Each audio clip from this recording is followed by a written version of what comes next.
But first, we have got to answer a listener's question. And you know what that means? Hit it! International question! International question! International question! Anonymous, Claremont, California. Very specific city. It was. And I was also fighting some hiccups during that song. So I'm glad you did I got a great through it. job. Thank you. That's called professionalism. Here at Just Between Us, we power through. We are professional. We also respect rest. Fine. We respect rest. Whatever. Okay. Anonymous says, Dear Just Between Us, I have a colleague at my office. We work together closely. We have quickly reached bestie status. Recently, I started to have a crush on her. I don't want to see her like this. To clarify, I don't think there's anything wrong with her. She is wonderful, but we want different things, and we work together. What do I do? Also, I have a tendency to have a crush on my friends. What's my deal? Yours, Anonymous. Well, there is something called demisexuality, which I think gets made fun of a bit because it's like, oh, are you attracted to, it's like people think it's already a thing. But I think a lot of people can only become attracted to someone once they really know them.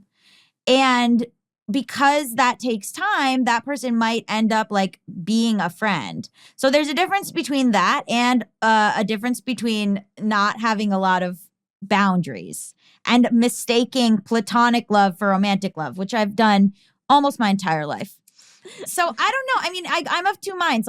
Part of me doesn't see anything wrong with crossing the lines of friendship and romantic and sexual and blurring those lines and going back and forth on situations with people. I have friends who I was hooking up with for a little while. Then we went back to being friends. Then we'll probably never hook up again, but we're still friends. But maybe we'll hook up again in the future. I don't know. I have that kind of thing. Are you talking about me? Yeah, you. A real on and off situation, honestly. Can you imagine? That would be, what a reveal. That would be the biggest reveal of the Just Between Us history. We did make out one time, but that was for a prank. Yeah. I'll do almost anything for a prank. That makes me feel really good about myself. Plenty of people would make out with me not for a prank. Anyway, it's fine. Definitely. So, whatever, Allison. So millions. I'd say millions. God, I hope so. So I have a lot of friendships like that are very nebulous. I have been told that is unusual. And then there are situations where I just confused really liking someone as a person for wanting to date them or wanting to sleep with them. And that was this very unhealthy thing that I did in the past where I was like, I really think this person is so funny. Well, that means I must have sex with them. And it's one, humor is not sexually transmitted. Also, there's a really great line in a Nico Case song that has really blown my mind about my 20s, which is, she says, this is the whole lyric, but the second part is the one that really hits for me, where she says, I left home and I faked my ID. I fucked every man that I wanted to be. And I think that is something, right, where you confuse wow, I really like this person. I really admire qualities about them and I would like to be more like them. Should probably have sex with them. That's not good boundaries. That's not healthy understanding of friendship or what you want from people or how to make people like you.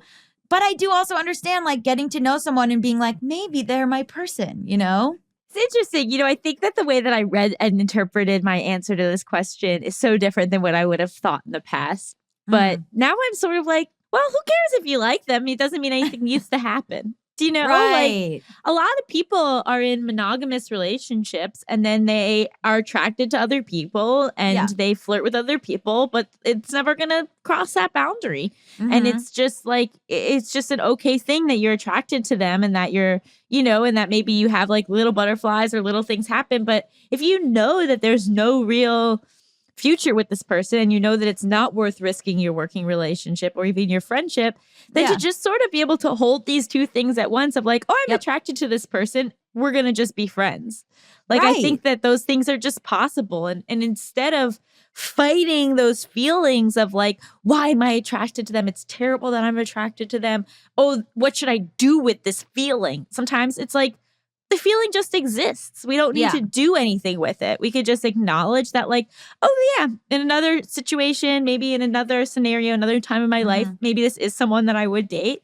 But in this current reality, I'm not going to. And instead, I'm just going to enjoy them and enjoy the fact that it's really fun to talk to somebody that you like, whether or not it's romantically or just as a friend. Yeah. And like, also, like, sometimes you have hot friends. There's no urgency to me about a lot of that. Like, I'll just be like, yeah, this person's hot. And like, you know, I like hanging out with them. And it doesn't have to be so urgent. Life is long. Life is so long. Maybe there's a future where suddenly you're not coworkers and you're like, you know what? Today's the day we make out. I don't know.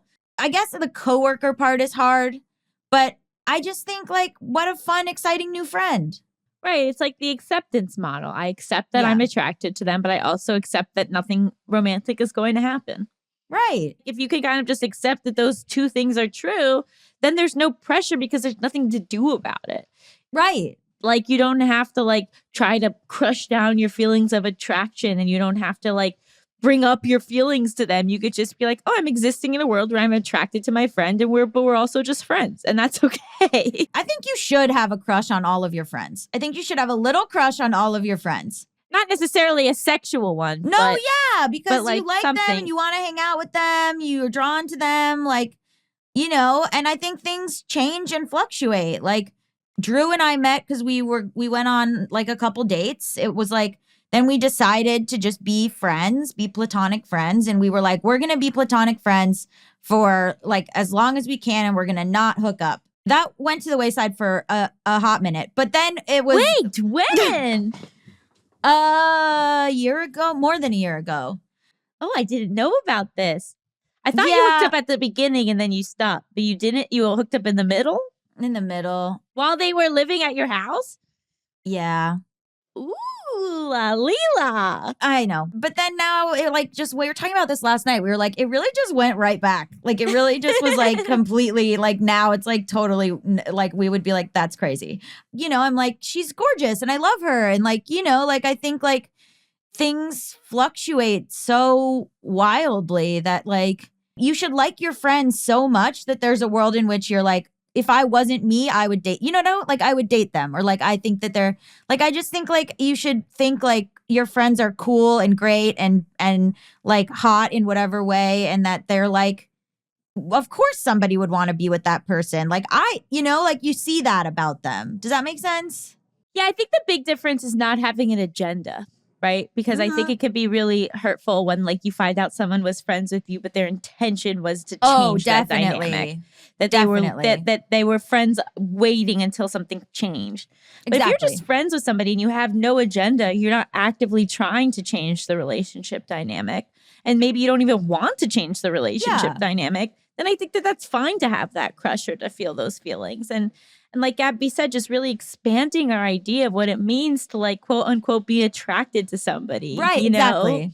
Like, for better or worse, I'm as straight as they come, but like I have female friends who I'm attracted to in a way where I don't want to physically like touch them, but I find them so beautiful and I love complimenting them, and I definitely like love looking at them and the things that they wear and the way that they, you know, and like and I feel like a weird desire towards them, but not in the same way that I have felt desire towards people I have dated. And so it's all just so confusing and fluid, but instead of like trying to put that in a box or feel like that means something and that you need to do something about it, then I think you can just sort of like let the feelings exist. Just between